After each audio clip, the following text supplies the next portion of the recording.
Pod, a new podcast on charcuterie and conversations. I'm Anna Lopes Johnson, and I'm joined by my boardies, Rhonda and Monica. And today we're going to be talking about all the juicy things that your mom friends never told you. Before we get started, we'd like to thank our sponsors and our supporters, Brittany Noel Coaching, Tag Music, and Team J Productions.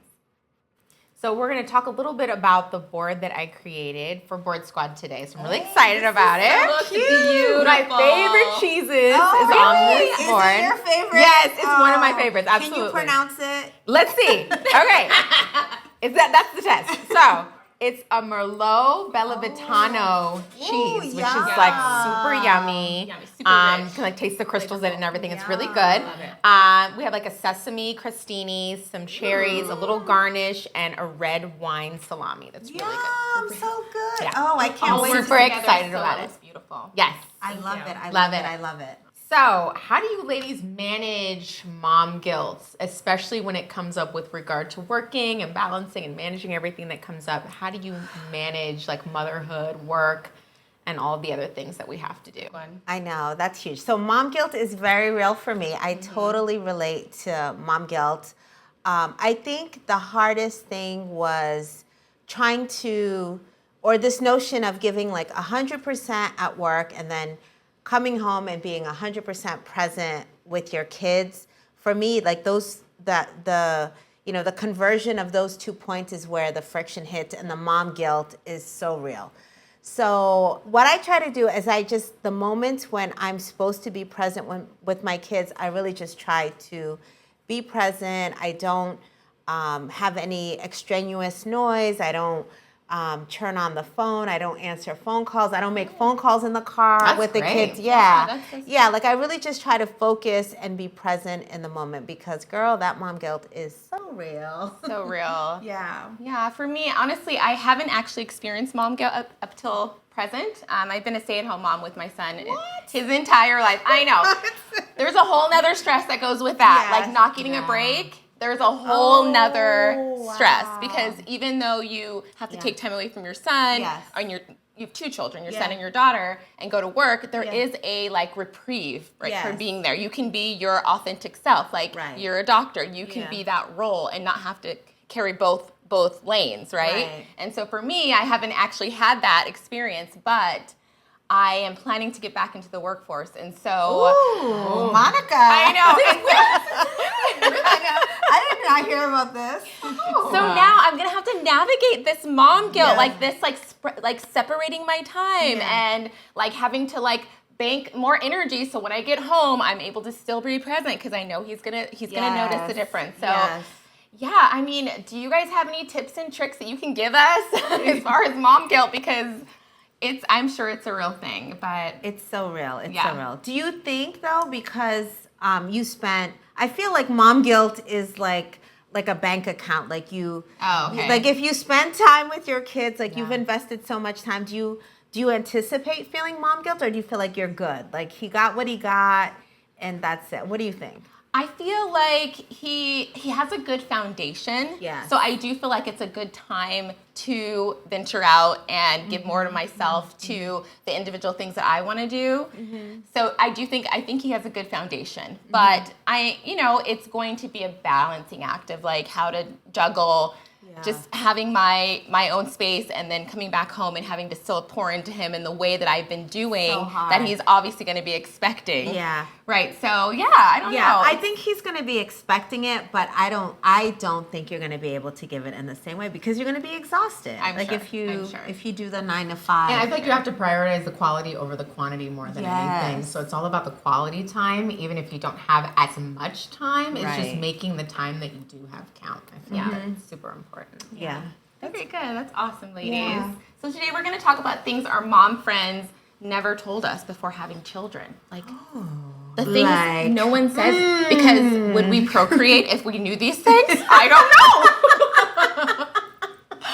Well, since you mentioned like the medical stuff, I think for me, like not Dr. Anna. We want everyone to know Dr. Anna. Girl, so yes, like give us that perspective. Physiological changes are no friggin' joke. Like the physiology, like the anatomy, your body changes, like the everything. Hormonal. The swelling, the hemorrhoids, Okay, so I had terrible hemorrhoids. Did you? Yeah, like quick story. So I was probably like 36 weeks, and I had to go to a vascular doctor in order to look at the situation. The day I go in there, he has like 5 interns. And it's like, can everyone come in? And I was so beyond in pain that I was like, everyone come in. Just come in, fix me. I need to be fixed. And he's like, well, we need to see the situation. And they had to see the situation. And I'm telling you, the looks on their faces were like, oh, girl. Yeah, it was pretty rough. So sorry to yes, hemorrhoids are. No one tells you there are hemorrhoids involved. No one tells you. Oh my gosh. Like it's just it's I also feel like just emotionally, right? And even from a mental health perspective, it's just no one tells you about like some of the anxiety that you might feel when you first have a child. And like I remember just being so nervous to even take my kids outside of the house at first, especially for my oldest. For my oldest, I was just so scared to go outside of the house. Everyone wanted to touch her. Everyone thought I was like, don't touch my baby. I don't want her to get sick. And so a lot of these little things would come up, and I felt so anxious, and I felt so isolated, especially as a new mom. Because I just didn't know if it was normal or not. I hadn't had those conversations. You know, another thing they don't tell you is that, like, once that baby was born, I was like, I would kill my husband for this child. Yeah. I just met you 5 minutes ago. Yeah. I met you 5 minutes ago. And guess what? Yes. I would eat you to preserve my baby. I know. It's like, it's a natural, instinctual, like animalistic protection of your child that you will protect that baby no matter what. It's amazing. I know. I think also like the breastfeeding part too, like the saggy boobs, the cracking, the cracking nipples. Like I got engorged. The unglamorous side. Yeah, there's like this whole unglamorous side, and there's no prep for that. It's really like an injustice to new moms without that piece, because that is like 100% part of it. Yeah, but so no one ever talks about it. Give yourself grace to have that like slight downtime and just getting things back together, and then we can blossom as we always do. So definitely. Absolutely. So today, in talking about all the things our mom friends have been through and what they've done, what have we seen on Instagram that we think is real, unreal? What are some of the myths that we should be dispelling right now? I'm super drawn to the women who are super real, like who show their houses me too. Messy, right? Oh, who show their kitchens not perfect, who show their kids with mismatched clothes, because guess what? Their 2-year-old wanted to wear pink and purple, and that you just had to go with it because we need to get out of the house. I don't know, Monica, but I feel like Pretty Happy Home. I feel like you got it all together, and I don't think Jackson would be going out with but the Johnson kids, they would be like rolling in their onesies. Trust me, Jackson wanted to wear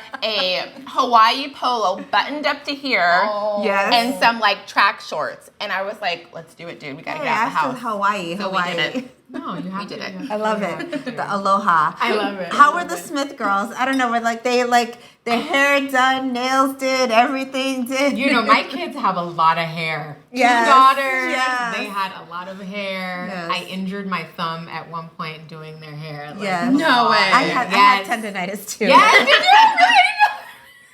It's a thing. Yeah. No, it's a thing. So it's like sometimes it would be really difficult, but I think I also had to just at some point let go of this idea that every time we leave the house, I have to be perfect. The kids have to be perfect. The car has to be perfect, right? Because all the Cheetos and goldfish and different things in the back seat. It's just not always going to be perfect. And so at some point, I just had to let it go and let it be what it is. When was that? When was that for you? Yeah, what age were you able to do that? Very early on, because I didn't have any help. I feel like I didn't have a choice. Like very early on, I had to let it go. Probably when I had my youngest, that's at the point where I had to just relinquish control with 2 kids, and I had to just say, okay.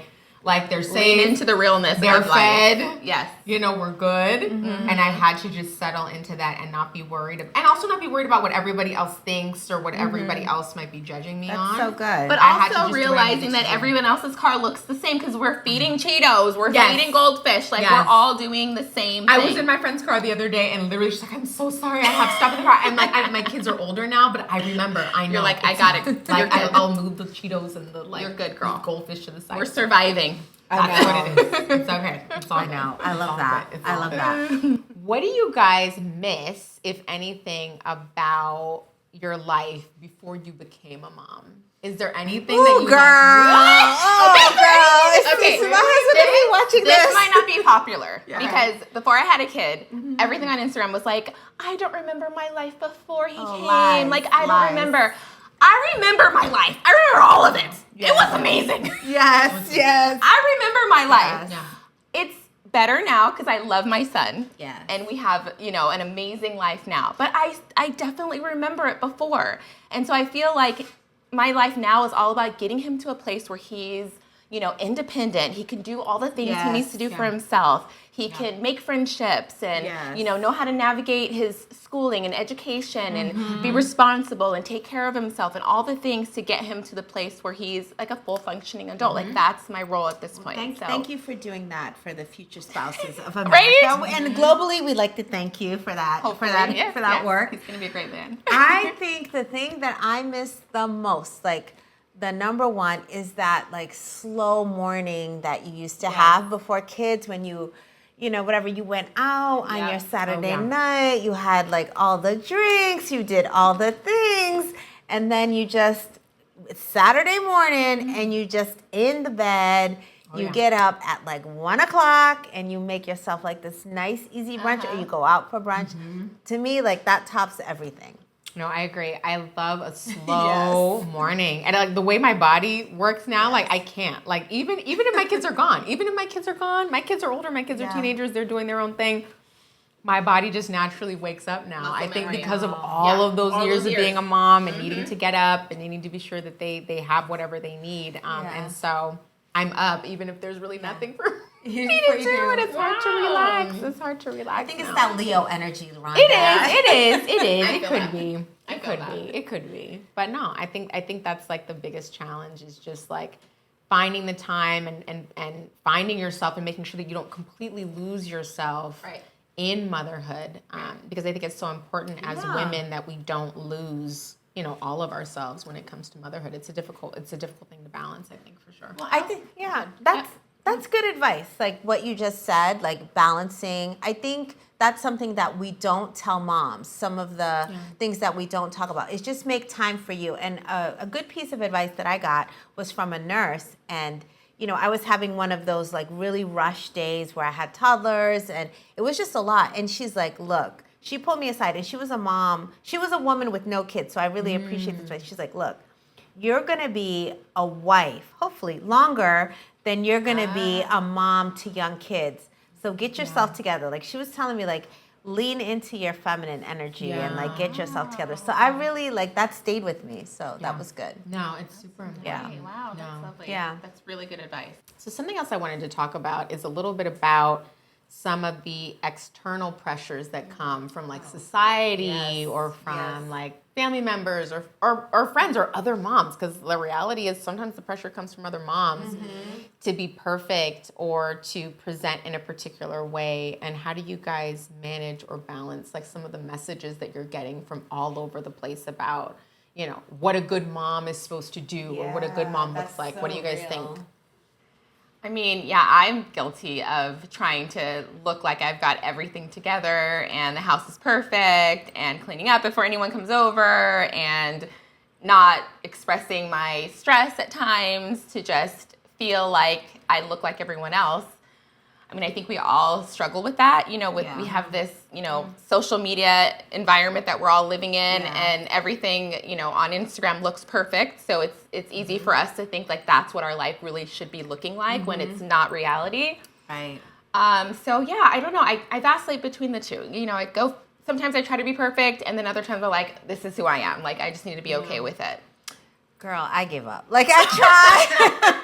I tried to be perfect, but it was killing me. Like I was up, like I was that mom staying up till midnight, making like the cute little cupcakes so this could be perfect. I wasn't outsourcing anything, and it was just not achievable. It was unrealistic. Girl, and it was exhausting as hell. Like I couldn't do it. So I realized really quickly that I needed to surround myself with a different circle. So like all those friends that were in that environment where with the girls with the cute, like, you know, cute hairstyles and stuff. And I had a daughter, like she didn't want anything in her hair. Like I would put a bow in, Natalia would take it out. I was like, okay, like this is what we're doing. And so I was trying to change her, and I was like, you know what? This is not for me. So I let that go. Yeah. Okay, so does any of that guilt come from women that you know, like in society or like in your environment, your mothers, your grandmothers, aunts, you know, all that kind of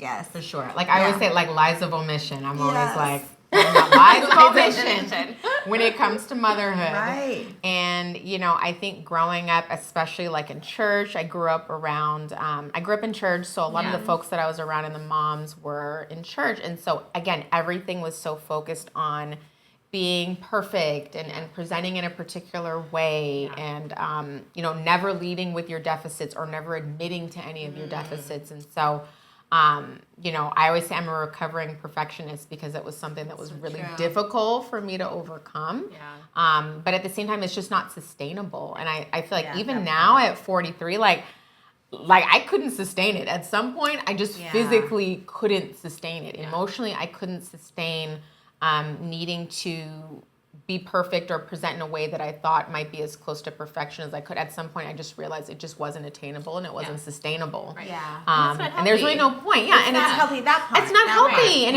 it does a disservice to myself, and it's a disservice to my family, and it's a disservice to fellow moms to even present in It's that a disservice to society in general to expect women to uphold these unrealistic standards. I think we're hurting not just mental health, we're hurting future generations, we're hurting the economy. It's just not productive, and it's unrealistic as hell. So thank you for bringing that. Plus, we're not giving space for the husbands to come in and take some Thank of the you. burden, Yes. right? We're not giving space Thank for that, you. for them to come and fill in because they're an equal parent in the situation. So, Yes. And I will say, to your point, I think one of the most challenging things I'll say, and I talk about this all the time when it comes to schools, is like even something as simple as paperwork with schools. I mean, this is like my own bone of contention, and I can go on and on about it. But when something comes up at the school, I always get the call. I'm always the first call. Even if I put my husband as on the list.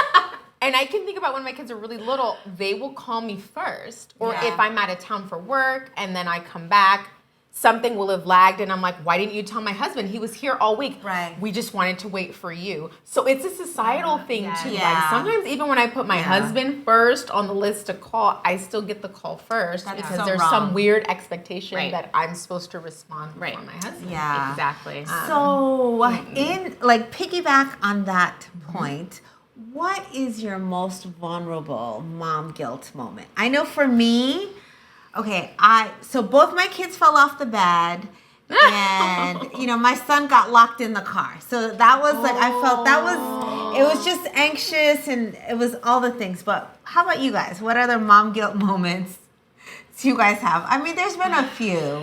Yeah, my son fell off the bed. Right. Yeah, Every kid he was falls like, off the bed. I like set him on the bed and I had to run and do something 2 seconds, and he had just gotten that much faster mobility wise. Yes. Yeah. And he like fell off the bed. And I felt guilty. I almost died. I was just like, I ruined him. Oh my God.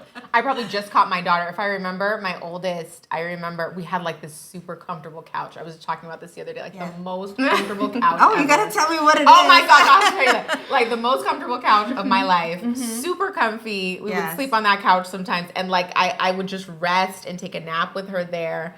And I got super comfortable. Yeah. And she was starting to roll. Thank God she didn't hit, but I mean, she was very close. And I just grabbed her just in time before she hit the floor. But I remembered thinking like, oh my gosh, like I wasn't alert enough to know or to feel that she was. Could you be? You're exhausted. I I was exhausted, but I felt a lot of guilt about that. Like, You know, I have one more. I do too after you. Okay. So I was giving my son a bath. And he brought it up. So I was giving my son a bath and I was exhausted, of course. And then I scratched him with my nails. Like I scratched him. Oh, yeah. And he still has the mark. He still has the scar. And my Does he remind you? Yes, all the time. He's like, Mom. Remember? And then my husband's like, Mom. And I was like, hey. So they're all reminding me. Of course they remember. That's what they'll do.